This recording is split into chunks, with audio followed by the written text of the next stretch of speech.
ज़रा तसव्वुर करें, आपकी उम्र 22 साल है, यूनिवर्सिटी का आखिरी सेमेस्टर चल रहा है, आपके कुछ दोस्त हैं, ख्वाब हैं और एक ऐसी ज़िंदगी जो अभी शुरू होने वाली है। नया साल आने वाला है और आपने फैसला किया इस बार कुछ अलग करते हैं।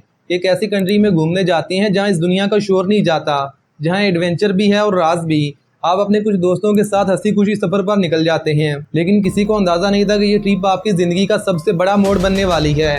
ट्रिप के 5वें दिन जब आप घर वापसी जाने के लिए एयरपोर्ट पर आते हैं, वहाँ से 2 पुलिस एहलकार आपके करीब आते हैं और अगले ही लम्हे वो आपको गिरफ्तार करके वहाँ से ले जाते हैं। आपके दोस्त दूर से मुस्कुराते हुए हाथ हिलाते रह जाते हैं, ये सोचकर कि ये सिर्फ एक फॉर्मेलिटी है और जहाज उड़ने से पहले पहले आपको छोड़ दिया जाएगा। लेकिन जहाज उड़ जाता है और आप उन सब से हमेशा के लिए दूर हो जाते हैं।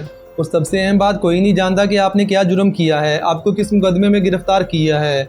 यहाँ तक कि जिन पुलिस वालों ने आपको गिरफ्तार किया है वो भी नहीं जानते कि आपका जुर्म क्या है। ये किसी फिल्म का सीन नहीं है, नॉर्थ कोरिया की वो कहानी है जिसको सुनकर आपके रोंगटे खड़े हो जाएंगे कि नॉर्थ कोरिया में किम जोंग उन सिर्फ अपने शहरियों पर नहीं बल्कि बाहर से आने वाले लोगों पर भी बगैर किसी वजह के उनको इबरत का निशान बना सकता है।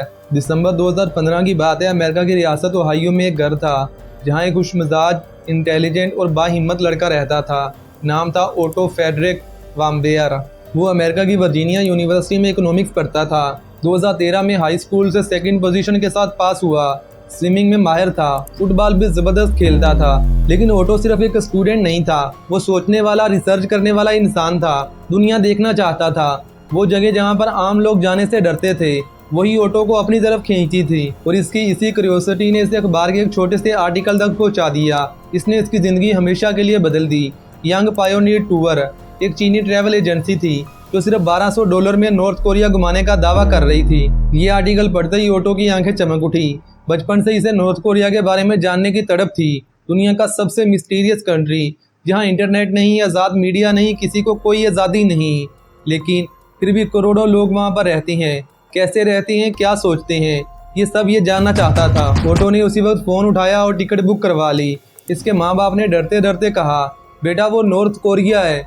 लेकिन ओटो ने हंसते हंसते जवाब दिया, मामा बस मैं नए साल का जश्न मनाकर 5 दिन में वापसी आता हूँ। वो नहीं जानता था कि ये इसकी ज़िंदगी का आखिरी नया साल होगा।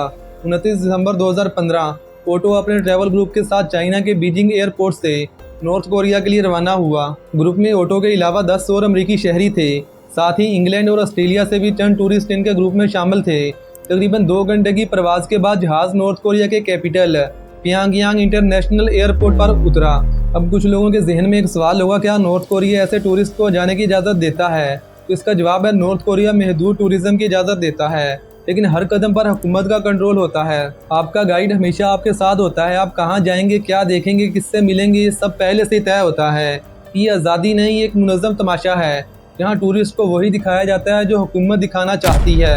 ओटो और इसका पूरा ग्रुप एक होटल में ठहरे। ये नाम याद रखना, यंग गाकदू इंटरनेशनल होटल, क्योंकि इसी होटल से इस पूरी कहानी की वो बात जुड़ी है जो सबसे अहम है। अगले दिन नॉर्थ कोरियाई टूरिस्ट गाइड ने इन्हें प्यांगयांग की कुछ मशहूर जगह दिखाई।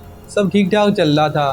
फिर आई वो रात 31 दिसंबर 2015, प्यांगयांग का सबसे बड़ा चौक किम इल संग स्क्वायर, जिसमें हजारों नॉर्थ कोरियाई और चंद गैर मुल्की टूरिस्ट इकट्ठे हुए थे।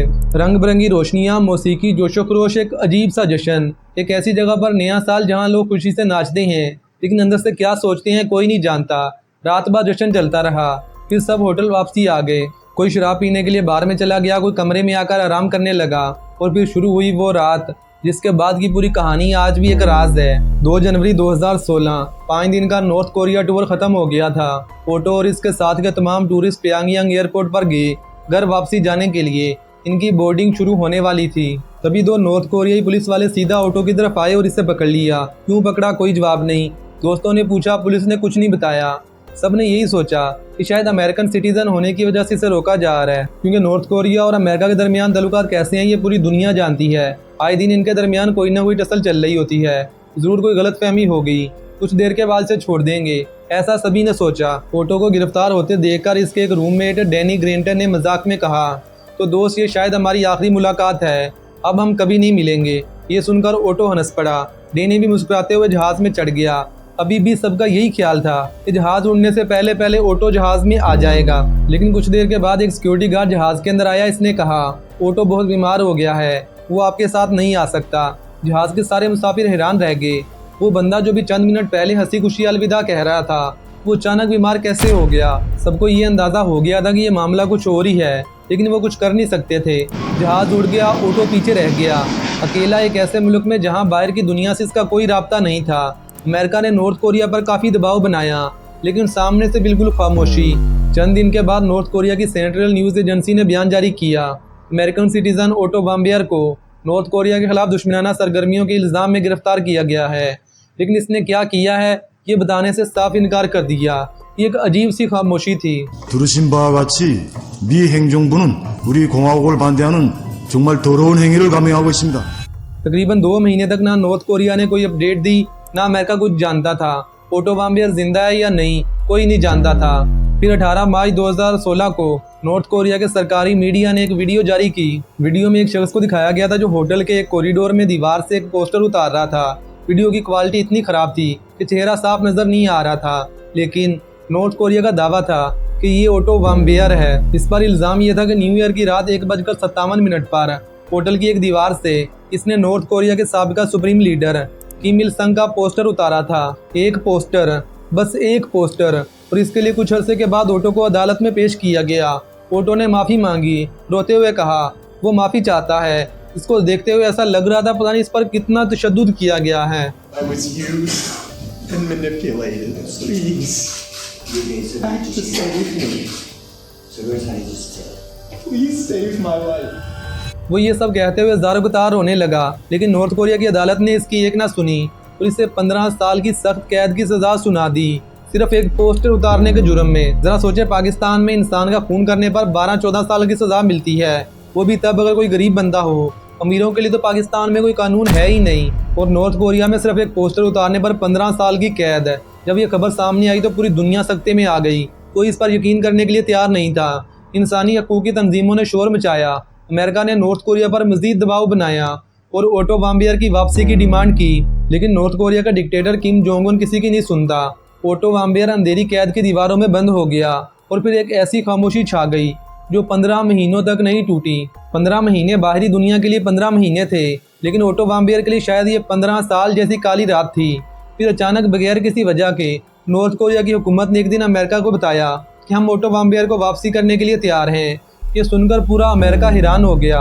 जहाँ की अदालत ने 15 साल की सज़ा सुनाई थी, वहाँ की हुकूमत 15 महीने पूरे होने से पहले छोड़ रही थी। 13 जून 2017 ओटो वाम्बियर की अमेरिका वापसी का दिन। इसके माँ बाप काफ़ी अरसे बाद अपने बेटे को देखने वाले थे।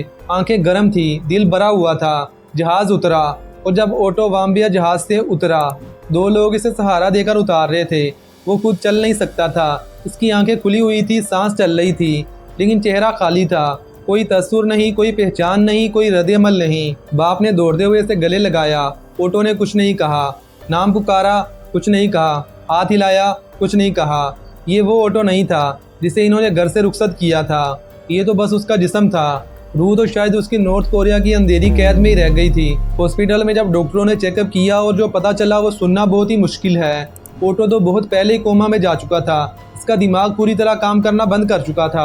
सिटी स्कैन में दिखा कि इसका दिमाग एक नॉर्मल दिमाग से बिल्कुल बदल चुका है, दांतों की स्ट्रक्चर बिगड़ चुकी है। डॉक्टर्स ने कहा सेहतयाबी की कोई उम्मीद नहीं। और फिर 19 जून 2017 को दोपहर के 2:20 पर ओटो वाम्बियर इस दुनिया से चला गया, सिर्फ 22 साल की उम्र में। डैनी का वो मजाक में कहा हुआ जुमला याद है, शायद ये हमारी आखिरी मुलाकात है, काश वो मजाक ही रहता। नॉर्थ कोरिया ने कहा कि एक नींद की गोली की वजह से ओटो कोमा में चला गया था, लेकिन मैं और शायद आप भी इस बात पर एक सेकंड के लिए भी यकीन नहीं कर सकते। मैं ऐसा क्यों कह रहा हूँ, इसकी 4 बड़ी वजूहात हैं। पहली बात, एयरपोर्ट पर जब ओटो को पकड़ा गया पुलिस ने कोई वजह नहीं बताई। ऐसा लगता था जैसे ऊपर से ऑर्डर आया पकड़ो और इन लोगों ने पकड़ लिया। ये किसी हकीकी जुर्म की गिरफ्तारी नहीं लगती, एक पहले से तयशुदा चाल लगती है जिसका ये शिकार हुआ। दूसरी बात, नॉर्थ कोरिया ने शुरू में 2 महीने तक किसी को कुछ नहीं बताया।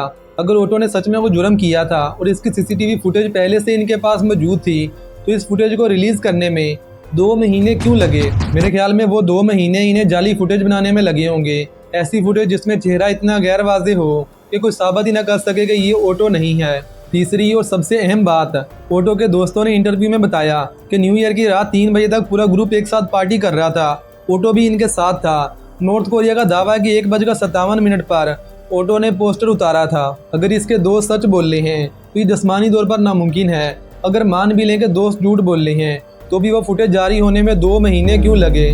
चौथी और सबसे गहरी बात, ओटो वाम्बियर के जिस्म पर कोई भी चोट का निशान नहीं था, लेकिन इसके दिमाग का स्ट्रक्चर बिल्कुल बदल चुका था। दांत फूट चुके थे। दुनिया में तशद्दुद के ऐसे बहुत सारे तरीके मौजूद हैं जो जिस्म पर कोई निशान नहीं छोड़ते, जैसे कि नफ्सियाती तशद्दुद, नींद से महरूमी।